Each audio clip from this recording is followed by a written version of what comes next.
Hello प्यारे बच्चों, कैसे हो आप लोग।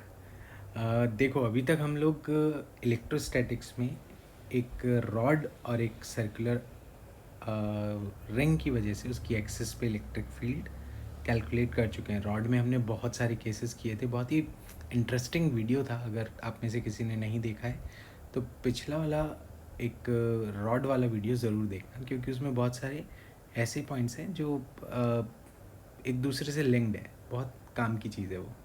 तो आज हम लोग देखो अपने सर्कुलर रिंग वाले सेक्शन को ही आगे बढ़ाते हैं। अब हम कैलकुलेट करेंगे एक आर्क की वजह से उसके सेंटर पे इलेक्ट्रिक फील्ड। तो यहाँ पर ये सेंटर है इस आर्क का। आर्क एक आर रेडियस का आर्क है। अब इस पे इलेक्ट्रिक फील्ड क्या होगा। यहाँ पे हम लोग एक छोटा सा एलिमेंट लेंगे आर्क का, और ये एलिमेंट इसकी बिल्कुल देखो, यहाँ पे ये जो डॉटेड लाइन बनाई है ना, दिस इज़ बाइसेक्टर लाइन। इस आर्क को दो इक्वल पार्ट्स में डिवाइड कर रही है। तो इसके लेफ़्ट और राइट साइड में जो एंगल्स बनेंगे दे आर इक्वल। मतलब ये एंगल भी थीटा होगा, ये एंगल भी थीटा होगा, इस तरह से। तो मैंने क्या किया, इसके इस बाइसेक्टर लाइन से फाई एंगल पे छोटा सा एलिमेंट ले लिया, जिसका वैल्यू यहाँ पर d5 होगा। मान लेते हैं कि आर्क की चार्ज डेंसिटी है लैम्डा। ठीक है। अब यहाँ पे जो एलिमेंट आया, this element is of charge dq, and this dq charge is lambda into its length, और इस छोटे से एलिमेंट की लेंथ होगी r d5। Angle is equals to arc upon radius. देखो d5 is angle, arc length हमें calculate करनी है, एंड रेडियस इज आर। तो आर्क लेंथ क्या हो गई, आर्क लेंथ हो गई r d5। तो मैंने लैम्डा को r d5 से मल्टीप्लाई किया, मुझे चार्ज मिल गया। अब इस चार्ज की वजह से सेंटर पे इलेक्ट्रिक फील्ड होगी along the line joining the centre, इस तरफ। ये DE आ जाएगी। अब ऐसा ही सेम टू सेम एक एलिमेंट हम इस साइड भी कंसिडर करेंगे, जो बिल्कुल उसी तरह से फाई एंगल पे d5 सबटेंड करता होगा। ये फाई एंगल पे d5 सबटेंड कर दिया। तो देखो यहाँ पर ये इस तरह से यहाँ आ जाएगा। This is again DE। ये भी फाई, ये भी फाई। अब क्या होगा कि इस DE के जो ये वाले कंपोनेंट्स आएंगे इस तरफ, DE साइन फाई, और दूसरा कंपोनेंट इस तरफ DE साइन फाई, ये कैंसिल आउट हो जाएंगे, और जो कंपोनेंट्स इस साइड आएंगे वो एड अप होते जाएंगे। मतलब एक आर्क का इलेक्ट्रिक फील्ड उसके बाइसेक्टर लाइन के अलोंग आएगा। अगर वो पॉजिटिव हुआ तो अवे, और अगर वो नेगेटिव हुआ तो टूवर्ड्स द रिंग, इस तरह से। तो अब हम electric field due to arc को लिख सकते हैं। It is integration of DE cos phi. हम सिर्फ कॉस फाई पार्ट को इंटीग्रेट करेंगे तो हमें नेट इलेक्ट्रिक फील्ड मिल जाएगा। देखो DE को लिखेंगे k dq by are square multiply by cos phi. k की value as it is dq की जगह lambda into r d5 and divided by are square multiply by cos phi.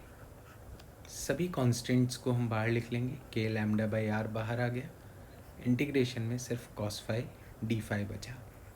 अब देखो, अगर हम एंगल को देखें तो एंगल बाइसेक्टर से रिंग या ये आर्क जो है वो लेफ़्ट साइड में थीटा एंगल बनाता है और राइट साइड में भी थीटा एंगल बनाता है। तो इसका मतलब लेफ़्ट साइड का एंगल, क्योंकि हम एंटी क्लॉकवाइज गए बाइसेक्टर से एंटी क्लॉकवाइज, देखो कैसे, ये बाइसेक्टर वाली लाइन, ये लेफ़्ट में गए एंटी क्लॉकवाइज। और राइट में गए तो क्लॉकवाइज, तो एंगल का जो सेंस है वो ऑपोजिट हो रहा है, तो इसको हम माइनस थीटा से प्लस थीटा के लिए इंटीग्रेट करेंगे। सेंस ऑपोजिट हो रहा है ना, इसलिए हमने एंगल का साइन चेंज किया। अब ये बन जाएगा sine phi and limits minus theta to plus theta, that will become 2k lambda sine theta divided by r। अब एक बहुत ही इंटरेस्टिंग बात बताता हूँ।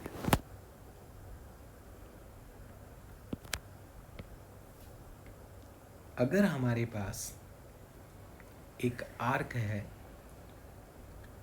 ये आर्क इस तरह से है कि इसने अपने सेंटर पे 2 थीटा एंगल सबटेंड किया है ना, ये मान लिया सेंटर है, ये बाइसेक्टर हो गया, बिल्कुल रिंग को आधा आधा पार्ट्स में डिवाइड करने वाला।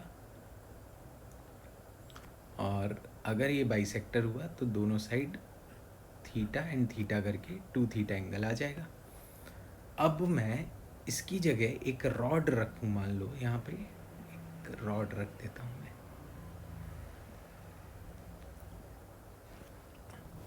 और ये रॉड के भी जो 2 एंड्स हैं वो बिल्कुल वही एंगल सबटेंड कर रहे हैं, ठीक है। तो जो इलेक्ट्रिक फील्ड इस रॉड का आएगा, खुद सोच के देखो, क्या वही इलेक्ट्रिक फील्ड आर्क का भी होगा? तो आर्क और रॉड दोनों अगर सिमिलर तरीके से सेम एंगल बनाते हैं तो उसकी इलेक्ट्रिक फील्ड लिखना बहुत आसान हो जाएगा, है ना। दोनों की इलेक्ट्रिक फील्ड क्या आ जाएगी? k lambda by r sine theta plus sine theta, मतलब 2 साइन थीटा। ये हो गई नेट इलेक्ट्रिक फील्ड। अब इसका फ़ायदा बताता हूँ, देखो फ़ायदा क्या होगा। मान लो हमारे पास एक रॉड ऐसी है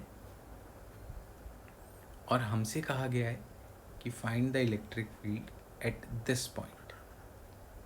अब यहाँ पे ध्यान देने की बात क्या है कि भाई यहाँ पर ये r डिस्टेंस पे, या इसको स्मॉल r लिख लेते हैं, ये r डिस्टेंस पे जो इलेक्ट्रिक फील्ड हमसे पूछी गई है, ये इस रॉड को इक्वली डिवाइड नहीं कर रही है डिस्टेंस। ऊपर देख रहे हो कम है, नीचे ज़्यादा है।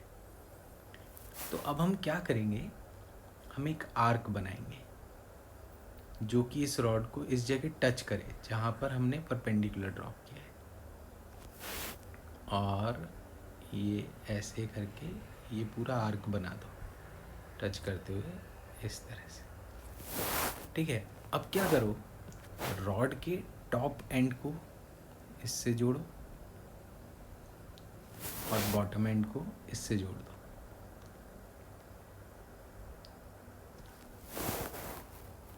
अब देखो कि तुम्हारे पास सर्कुलर आर्क जो है वो कितने एंगल सबटेंड कर रहा है। सिर्फ इतना इतना पार्ट हमें सर्कुलर आर्क का लेना है, इस पार्ट को नहीं लेना क्योंकि ये बाहर हो गया, इस पार्ट को भी नहीं लेना क्योंकि ये भी बाहर हो गया। अब समझना कि रॉड का अपर एंड अगर यहाँ पे θ1 एंगल बनाए, लोअर एंड θ2 एंगल बनाए, तो इस आर्क की वजह से जो नेट इलेक्ट्रिक फील्ड आएगी वो कहाँ आएगी?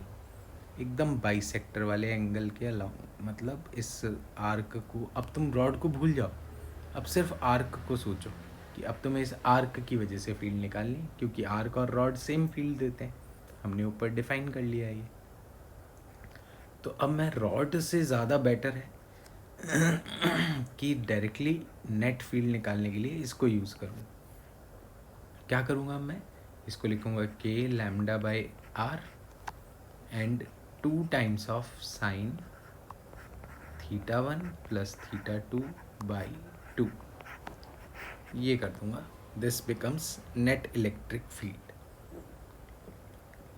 कैसे हुआ ये नेट? क्योंकि ये आर्क भी वही फील्ड देगा जो हमें एक रॉड देता है।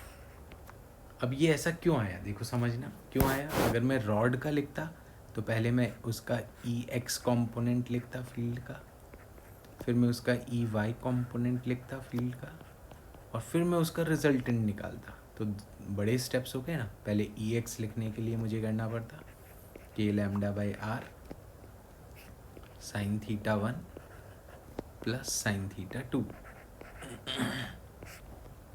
ई वाई लिखने के लिए k lambda by r cos theta 1 minus cos theta 2। और अब मैं इनको E x square plus E y square का अंडर रूट करता तो मुझे मिलती नेट इलेक्ट्रिक फील्ड, और वो वैल्यू फिर यही आएगी। ये आप लोग ट्रिग्नोमेट्री सॉल्व करके कर सकते हो, आराम से डिराइव कर सकते हो। तो बेस्ट पार्ट क्या हो गया कि जब भी कोई फाइनाइट रॉड के लिए हमें नेट इलेक्ट्रिक फील्ड पूछे किसी भी पॉइंट पे, तो हम उसको एक आर्क में कन्वर्ट कर लेंगे। हाँ, जैसे ये एक और इलस्ट्रेशन बताता हूँ। अगर मुझे इस रॉड की वजह से ये बताना है कि बताओ पी पॉइंट पे इलेक्ट्रिक फील्ड क्या होगी, P point is at this position. तो अब मैं क्या करूँगा, देखो यहाँ से इसको जोड़ा, इसको इधर कनेक्ट किया, इसको इधर कनेक्ट किया।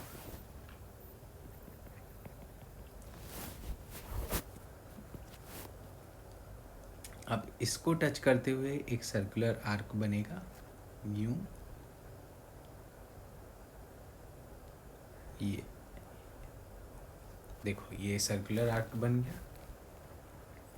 अब मैं स्ट्रेट रॉड को तो भूल जाऊंगा, क्योंकि उससे करने पे मुझे ई एक्स ई वाई निकालने पड़ते हैं। मैं सीधा सीधा क्या करूँगा, इस सर्कुलर आर्क के मिड पॉइंट पे जाऊँगा, ये अप्रॉक्सीमेटली मिड पॉइंट, और इसको सेंटर से जोड़ूंगा और इसको कह दूंगा कि भाई ये आ गया हमारा नेट इलेक्ट्रिक फील्ड का डायरेक्शन। बहुत ही बढ़िया इंपॉर्टेंट एस्पेक्ट हो गया ये इसका, कि नेट फील्ड का डायरेक्शन डायरेक्टली कैसे मिले। तो नेट फील्ड का डायरेक्शन इस तरह से मिल जाएगा, और अगर हम रॉड से करते इसको तो इस डायरेक्शन में हमें ई एक्स मिलता, इस डायरेक्शन में ई वाई मिलता रॉड के लिए, और फिर मैं उनका रिजल्टेंट निकालता। तो this is a great approach to solve the questions. ठीक है, तो आर्क का फॉर्मूला हो गया, आर्क के ये केसेस हो गए। अब नेक्स्ट चलते हैं एक डिस्क की वजह से इलेक्ट्रिक फील्ड निकालने का तरीका। देखो डिस्क की वजह से हो या कोई भी क्वेश्चन आए, हमेशा हम लोगों को एक नोन फॉर्मूला को इंटीग्रेट करके अननोन वैल्यू निकालनी होती है। तो नोन फॉर्मूला हम कुछ भी यूज़ कर सकते हैं, जैसे पॉइंट चार्ज, रिंग, जो अब तक हम कर चुके हैं ना, उसको भी यूज़ कर सकते हैं। तो लेट अस सपोज डिस्क का टोटल चार्ज है Q,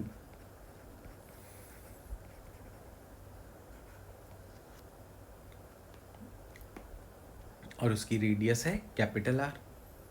और अब मैंने क्या किया, डिस्क की एक्सिस पे ही मुझे इलेक्ट्रिक फील्ड निकालना था।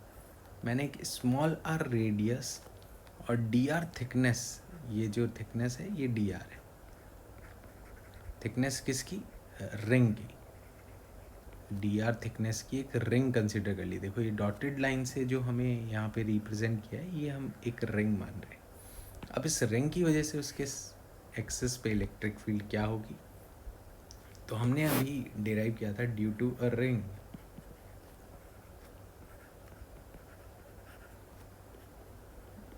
Electric field DE is A dq x upon x square plus small r square, क्योंकि रिंग की रेडियस स्मॉल r है, होल पावर 3/2।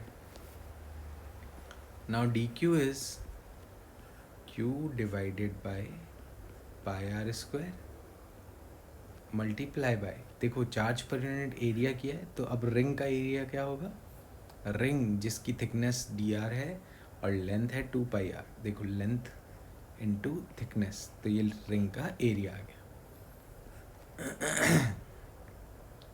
अब इसको मैं सब्सटीट्यूट कर देता हूँ, तो ये बन गया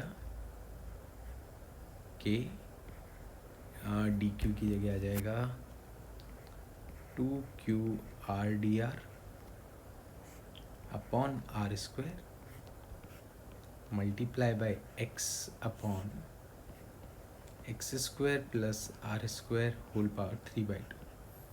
अब देखो जिस पोजीशन पे हमें फील्ड निकालनी है वो पोजीशन फिक्स्ड है, स्मॉल आर यहाँ पे वेरिएबल है, हम इसको इंटीग्रेट करेंगे नेट फील्ड कैलकुलेट करने के लिए। तो ई हो जाएगा इंटीग्रेशन ऑफ डी ई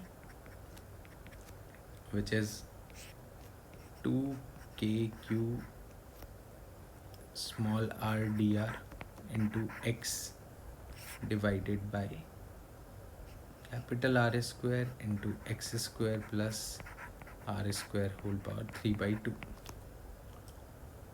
यहाँ से हम 2kq x divided by are square को बाहर लिख लेंगे और ये वेरिएबल्स अंदर इंटीग्रेट करने होंगे, क्योंकि हमारे पास ऐसी जो रिंग्स हैं वो 0 रेडियस से लेकर कैपिटल आर रेडियस तक सारी हमें काउंट करनी है इंक्रीजिंग ऑर्डर में। तो क्या फॉर्मूला हम यहाँ यूज़ कर सकते हैं? हम ये कर सकते हैं कि r is equals to x tan theta, ये सब्सटीट्यूशन कर देते हैं। तो डी आर,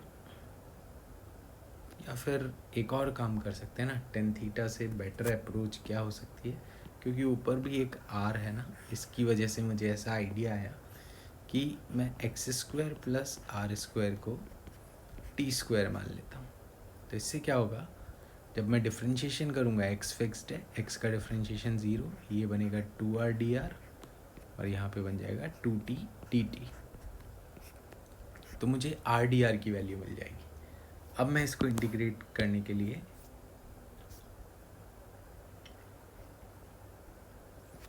सब्सटीट्यूट कर देते हैं वैल्यूज़ को।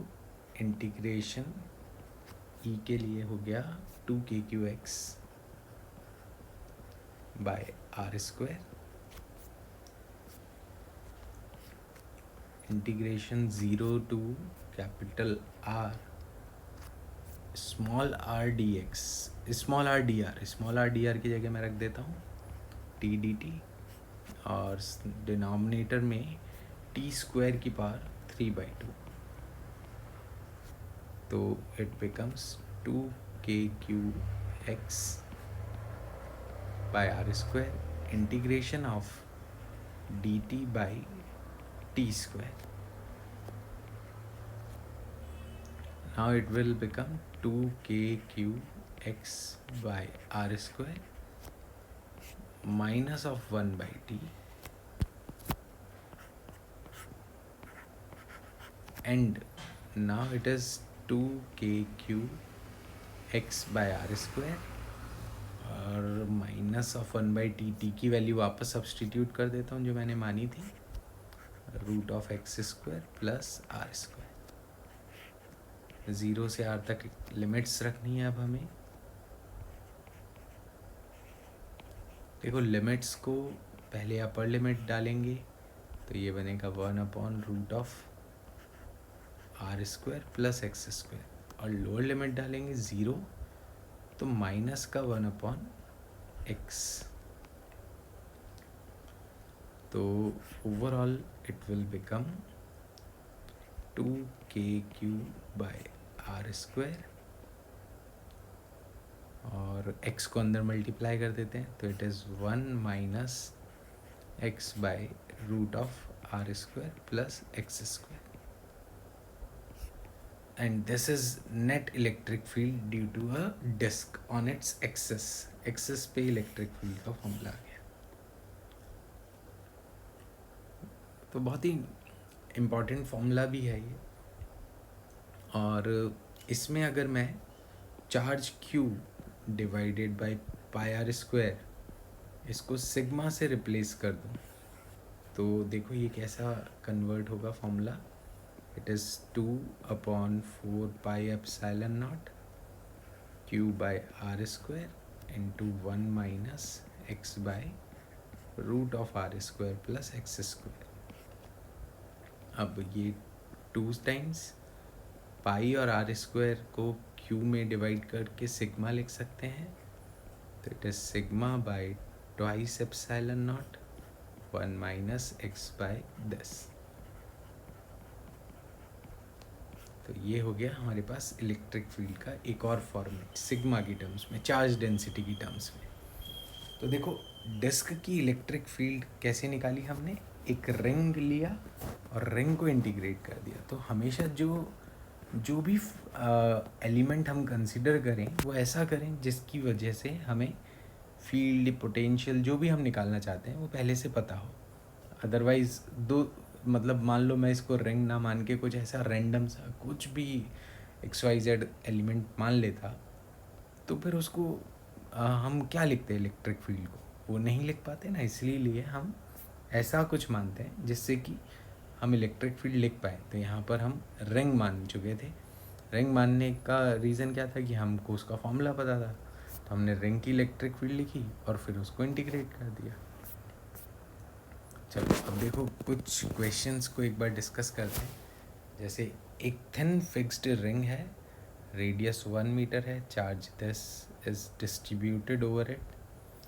A particle of 0.9 gram having negative charge is placed on the axis at 1 centimeter from the ring. Show that motion of negative charge is approximately simple harmonic motion. देखो 1 metre radius की ring है और 1 centimetre पे हमने एक charge रख दिया है। तो हमें ये बताना है कि एक SHM होगा। क्या करेंगे हम इसमें, तो force due to ring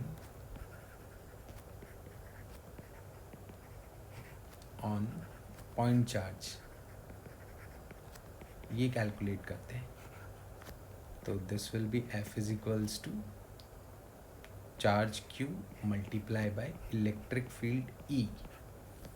charge तो हमारे पास पॉइंट चार्ज हो गया जिस पे हमें फोर्स निकालना है, और electric field due to ring होनी चाहिए। तो फोर्स क्या बनेगा, फोर्स हो जाएगा Q multiply bye KQX divided by x² plus r² की पावर 3/2। ये इलेक्ट्रिक फील्ड एक रिंग की है। तो अब देखो हमारे पास फोर्स का एक्सप्रेशन क्या बना, K capital Q small q divided by x² plus r² whole to the power 3/2 into x बन गया। ये हमारे पास फोर्स का फॉर्मूला हुआ है।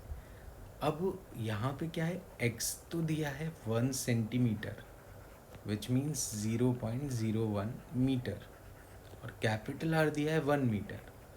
तो जब मैं डिनोमिनेटर में इनका स्क्वायर्स का एडिशन करूँगा तो देखो क्या होगा, 1 का स्क्वायर तो 1 रहेगा, लेकिन 0.01 का स्क्वायर 0.0001 हो जाएगा, और फिर उनका सम क्या होगा 1.0001। अब ये क्या है, ये तो अप्रॉक्सीमेटली 1 ही आ गया। मतलब इन जनरल हम कहें कि कैपिटल R अगर x से बहुत बड़ा हो, if this condition is true, जो कि यहाँ पे है, सेटिस्फाइड कर रही है ये, 1 सेंटीमीटर 1 मीटर से बहुत छोटा होता है, तो मतलब रेडियस बहुत बड़ी है। तो ऐसे केस में हम r² प्लस x² को नियरली r² मान सकते हैं। तो यहाँ पर अगर हम ऐसा करेंगे तो फोर्स बनेगा K capital Q small q x divided by r²। अब इस फोर्स से हमें एक्सेलरेशन मिल जाएगा। Acceleration is force by mass, तो वो बन गया K capital Q small q by mass m into r² multiplied by x। ये हमारे पास फोर्स का एक्सप्रेशन आया। अब देखो बच्चों, ध्यान देने की बात यहाँ पर ही है। ध्यान देने की बात क्या है कि जब SHM होता है तो कंडीशन होती है उसकी एक्सेलरेशन की, कि उसका एक्सेलरेशन वेक्टर प्रोपोर्शनल आना चाहिए, प्रोपोर्शनल आना चाहिए -x वेक्टर के पोजीशन के। तो क्या वो चीज़ यहाँ पे वैलिड है, मतलब एक्सेलरेशन ऑपोजिट होना चाहिए इसकी पोजीशन डिस्प्लेसमेंट के। तो क्या वो चीज़ यहाँ पे वैलिड है, ये हमें चेक करना है। तो देखो यहाँ पर तुम ये पोजीशन मान रहे हो, तो इसका पोजीशन वेक्टर क्या हुआ यहाँ पर this is x vector, position vector, और इस पे फोर्स कहाँ लग रहा है? तो देखो ये नेगेटिव चार्ज है, ये पॉजिटिव चार्ज है, तो फोर्स आएगा इस तरफ। फोर्स इस तरफ आ गया तो एक्सेलरेशन भी इसी तरफ आएगा। तो अब तुम देख सकते हो एक्सेलरेशन और पार्टिकल की पोजीशन ऑपोजिट डायरेक्शन में है, मतलब यहाँ माइनस साइन आएगा इन वेक्टर फॉर्म। तो we will write vector form of acceleration. It is A vector is K capital Q small q by mr square multiplied by x vector with negative sign. ये vector format हो गया। तो अब इस vector format के according omega square जो कि proportionality constant होता है वो ये बन जाएगा। और ये SHM तो प्रूव हो ही गया है कि क्योंकि ये इसको फॉलो कर रहा है इस कंडीशन को। अब हमें टाइम पीरियड भी निकालना है। तो देखो यहाँ से ओमेगा की value K capital Q small q by mr square का होल अंडर रूट, और टाइम पीरियड हो जाएगा 2 पाई बाई ओमेगा। तो it is 2 pi under root of mr square by K capital Q small q। तो बच्चों हमेशा ध्यान रखना कि SHM के क्वेश्चंस को इस तरह से डिराइव कर सकते हैं। अब यहाँ पे सारी वैल्यूज सब्सटीट्यूट कर देंगे क्योंकि मास, रेडियस एंड ऑल सब कुछ गिवन है, सब कुछ ऐसा ही यूनिट में डालेंगे, टाइम पीरियड आ जाएगा। तो आई होप आप सभी लोगों को आज का ये सेशन बहुत इंटरेस्टिंग लगा होगा। अगर आपके मन में कोई भी डाउट आता है या कोई भी ऐसी चीज़ है जो आप यहाँ तक के टॉपिक से रिलेटेड पढ़ना चाहते हो, पूछना चाहते हो, तो कमेंट बॉक्स में ज़रूर टाइप करो और मैं आपको ज़रूर उसका एक्सप्लेनेशन के लिए वीडियो बनाऊंगा या कोई भी तरीके से आपको उसका आंसर दूंगा। Thank you so much for watching this session. Please like and subscribe it. Thank you.